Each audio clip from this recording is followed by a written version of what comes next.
When we are young, none of us can predict the paths our life will take, especially the avenue of an athlete. Lawson Shrensker discovered a love for soccer at an early age. Soccer was very fun to me. I liked the aspect of the game and the thrill of it, how close the games were always, and the thrill of scoring a goal and celebrating with your teammates. It was always super fun to me. This is a kid that would ask for a speed ladder and cones for Christmas. You know, he never wanted a toy as a child. It was always ball. Just wanted to go play with the ball, dribble it, throw it. To succeed in soccer, either personally or collectively within a team, you must share the ball. And that has always been right up Lawson's alley. I always loved sending in a long ball and crossing it. I always loved getting assists. I'd honestly rather get an assist than a goal because I love seeing the thrill of my teammates scoring. Not one of the biggest players on the pitch. He was blessed with innate ability to run. His endurance was amazing. It is amazing. His quickness, he would aggravate players he played against. He could run all day. So he used it to his advantage. He knew he was smaller, but his quickness and speed is how he got around it. And his intelligence of the game and who he was in the game allowed him to control a lot of those situations. He had certain physical tools to succeed, but then there was also the mental approach. I was always probably 2 steps ahead every play. That's what every college coach told me. They loved how fast I played and thought. They always thought of me as a smart player, and I would say my passing and crossing ability was probably some of the best part of my game. I feel like if I didn't get injured, the first injury, I would have made it back up to the top team at Louisville City, and I would have been able to help propel my career from there. The first injury, a devastating setback, and it was the non-contact variety.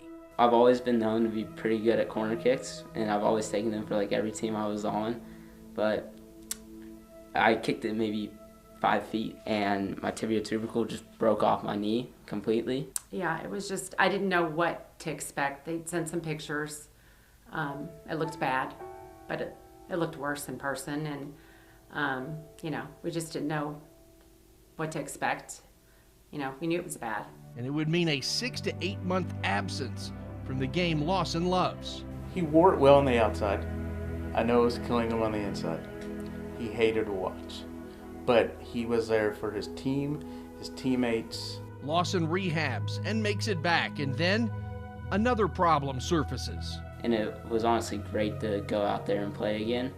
But I noticed the week after playing those games, my foot just hurt to walk at all. And it hurt to bend my toes, and I had to go get it checked out. And that's when I found out I had 3 stress fractures. The stress fractures prevent Lawson from trying out for Lexington Sporting Club. More rehab, yet another return to the pitch, and all is well until the summer of 2023. I noticed I had a bunch of pain in my right hip, and that's when I noticed we got it checked out, and I had a growth plate injury, and I had to sit 4 weeks doing nothing. Couldn't really do anything at all to help it. I just had to sit and rest, and then I come back, start training for high school, and I noticed in preseason, probably 3 days before our first preseason game, and my left hip, I starting to feel the same pain. But I was determined to play through it because I was thinking to myself, there's no way this is happening again to the other hip. The first time I thought, this is awful, but it's one time. And then as they continue to happen, it was kind of like, is this ever going to stop? Or is it's just one time, or are they just going to keep happening injury after injury? And it was kind of, I got to where at games I would just kind of hold my breath because I was like, are we going to get through this game and nothing's going to happen, hopefully. My first regular season game was at Boyle County. I was playing for about 15 minutes, perfectly fine, no pain at all, playing like my normal self. I was able to run. I was running for a free ball, 50-50 ball, and then for some reason, right as I stepped, I felt a massive pop and shock of pain, and I immediately went to the ground. And that's when I honestly thought I completely broke off my hip and realized I had to sit at least 6 to 8 weeks. The final injury, a sprained MCL during his senior year. Honestly thought there was a doubt that my high school senior year was over and I wasn't going to be able to play. It was the last setback for Lawson, but there was still unfinished business. A state title was in Henry Clay's reach, a championship which has eluded the Blue Devils since 2019. All right, Henry Clay and Oneida Baptist meeting in the soccer state tournament semifinals tonight.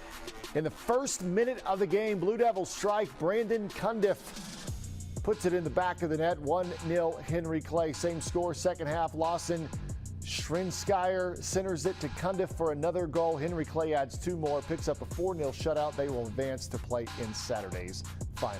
Boys State Soccer Finals. Henry Clay facing Louisville Collegiate. Scoreless at halftime from Dunbar High, but the second half they really get it going. Marco Massarelli gets one past the goalie who was past his line, makes it 1-0, and from there the Blue Devils go on a tear. There's a goal from Brandon Cundiff right here, and then Shakuro Hamsi and another from Will Potter, all within the span of about 9 minutes. Henry Clay claims its 4th boys soccer title. They win it 6-1. Yeah, that game was basically like a blur to me with the injuries and stuff. I didn't feel pain in that game. I felt like myself. It was awesome. It was a great moment. Winning it with those guys, it was very, very special. It was a great ending to a journey that he decided was going to be over. To have those injuries and battle back and earn back his minutes and his playing time and come back in and contribute and have an assist in the quarterfinal, have another more assists in the semifinals. That was a big deal for him personally. Extremely gratifying as a parent to see him succeed where he wanted to succeed, but to come back and impact the state championship run positively. Champions come in all shapes and sizes, and sometimes they might be the smallest athlete on the field, but they grow to become giants in the example they leave for others.